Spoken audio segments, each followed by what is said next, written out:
Good morning बच्चों। आज मैं आपके लिए आई वंडर क्लास 8वीं की कविता, जो पहली कविता है, की शुरुआत कर रहा हूँ। इस कविता में यह बताया गया है कि एक बच्चा है और उसे तरह तरह की अचरज होता है, आश्चर्य होता है, या उसे संदेह पैदा होता है कि हमारे अगल बगल जो तरह तरह की चीज़ें होती है वो क्यों होती है, या उसके पीछे क्या कारण है, वह जानने की इच्छा प्रकट करता है। इस कविता का शीर्षक है आई वंडर। मेरा नाम महावीर कुशवाहा है। I wonder why the grass is green and why the wind is never seen, who taught the birds to build a nest and told the trees to take rest. ये कविता की पहली 4 पंक्ति है। अब मैं इसका अर्थ बता रहा हूँ। आई वंडर, तो वंडर का अर्थ कई सारे अर्थ होते हैं। संदेह पैदा करना या अचंभित होना, आश्चर्य प्रकट करना।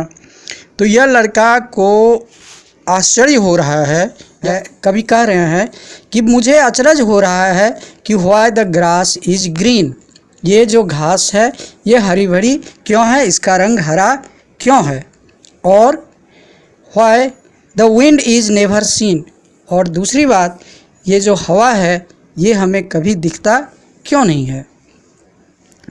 Who taught the birds to build a nest, और उससे भी बड़ी बात, किसने चिड़ियों को घोंसला बनाना किसने सिखाया।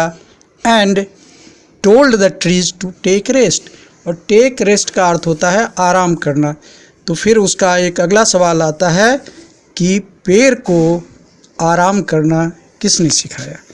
इस 4 पंक्ति में आप यह समझेंगे कि बच्चा यह पूछ रहा है कि ये घास हरी भरी क्यों है, हवा हमें दिखती क्यों नहीं है, और चिड़िया को घोंसला बनाना किसने सिखाया, और पेड़ को रेस्ट लेना किसने सिखाया।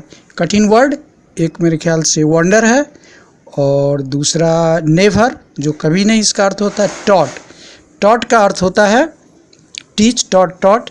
तो टॉट माने सिखाया या पढ़ाया, टीच माने पढ़ाना है। बिल्ड अ नेस्ट, तो घोंसला बनाना। एंड टोल्ड, कहा।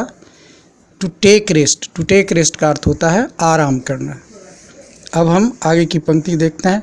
ओ when the moon is not quite round, where can the missing bit be found, who lights the stars when they blow out and makes the lighting flash about, who paints the rainbow in the sky and hangs the fluffy clouds so high।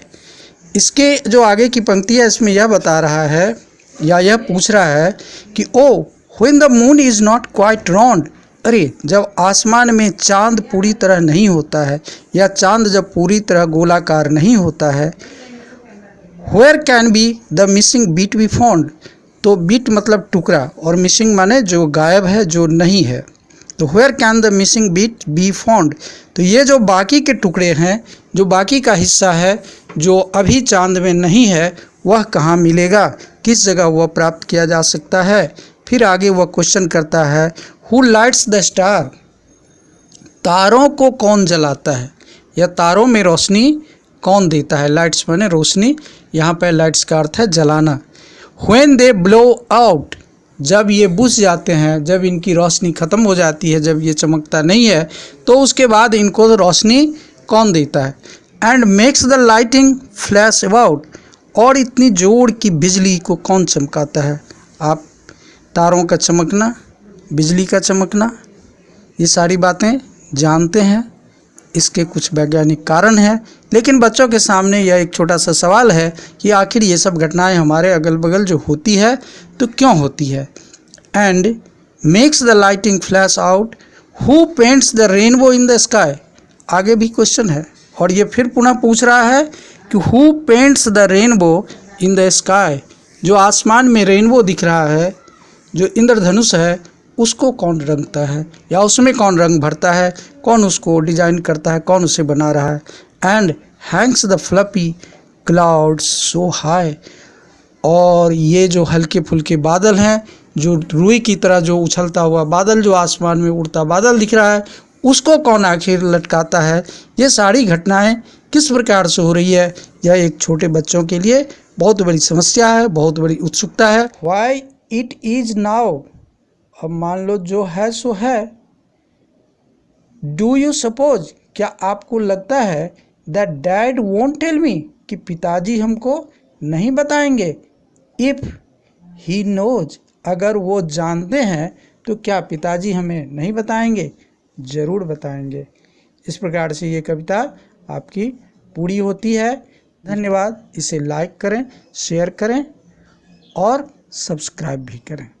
हम ऐसी video दोबारा जल्द ही ला रहे हैं। धन्यवाद।